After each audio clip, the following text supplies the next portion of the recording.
For more about all the costs and economics of Valentine's Day, we're joined by Anthony Chan, former Chief Economist, J.P. Morgan Chase. Good to see you again, my friend. Normally we talk about the economy, but let's talk about Valentine's Day. It used to be we just write cards to each other and say nice things and maybe some candy, but today it is a big part of the American economy, especially here in the month of February, where you don't have a lot of spending, right? You're kind of in between summer and you're in between what we just went through with the holidays, so it's imperative.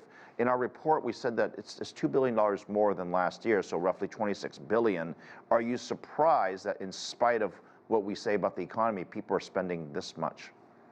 Well, I'm not surprised, Phil, because remember, we've opened up the economy. People are very anxious to interact with others.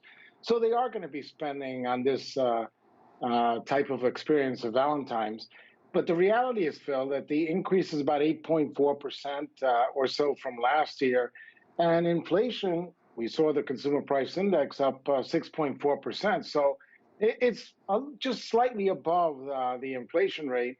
And you also have to keep in mind that when you look at things like food and of course, candy and sweets, the prices are up 12.2%. So in a sense, in real terms, they're not really spending that much more relative to last year when you consider the prices.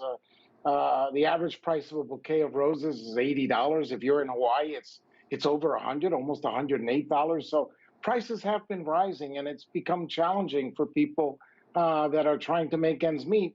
Keep in mind that average hourly earnings are rising by much less than that. It's surprising to me that as you talk to everyday people and they talk about the price of gas, they talk about, you know, they want to raise at work and all the things that impact your personal, you know, consumption, if you will, for discretionary spending.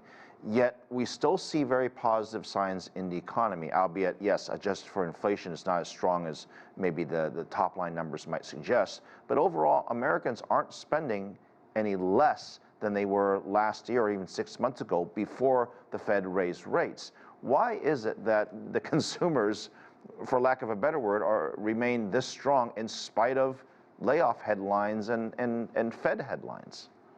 Well, one reason is that Americans and consumers in particular always try to maintain their standard of living until the end. And you have seen the savings rate come down sharply from over 20% now to about 3.4%. So the savings rate has come down, and they still have a little bit of the COVID stimulus money.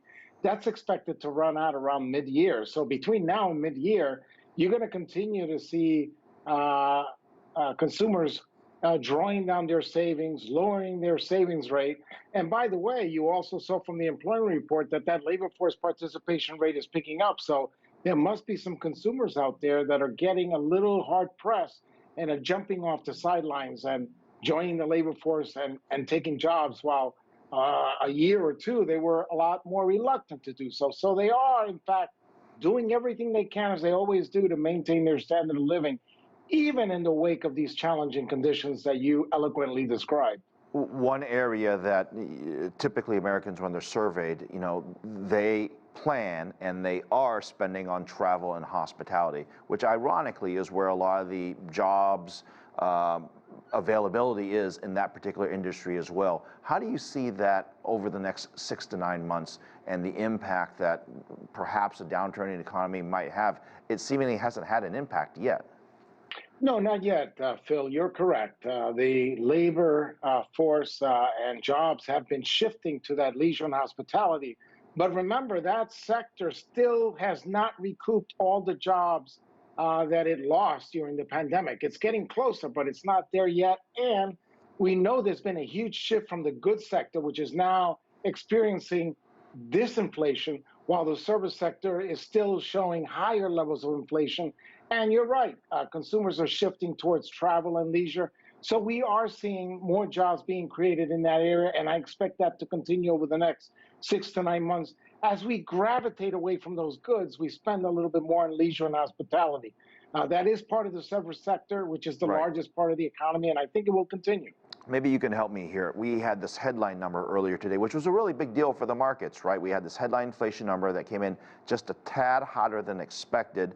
The markets weren't sure which way to react. Do they panic because they think the Fed's going to have to raise rates more, or do they say it's an anomaly and at least the trend is going in the right direction? And I'm curious on your take on today's numbers and how that might impact the economics over the next several of quarters.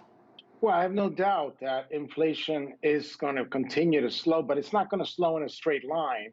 And you are correct. Maybe it came in a little tad higher when you look at the month-over-month change, but that year-over-year change is slowing. It did slow to 6.4 from 6.5%, and it's much lower than it was at the peak in June when it was 9.1%. So as long as it keeps slowing, we have to take that as encouraging news. It's probably going to take longer. Inflation is turning out to be stickier than most people would like, and that's one of the reasons why the Federal Reserve, one, may have to raise rates as many as 2 more times, and two, keep those rates at those higher levels for a little bit longer, because inflation is coming down, but it's taking its time. It's in no rush to go down towards the Federal Reserve's 2% targeted growth rate. Yeah, definitely a big controversy among experts like yourself. Anthony Chen, good to see you. Thank you. My pleasure.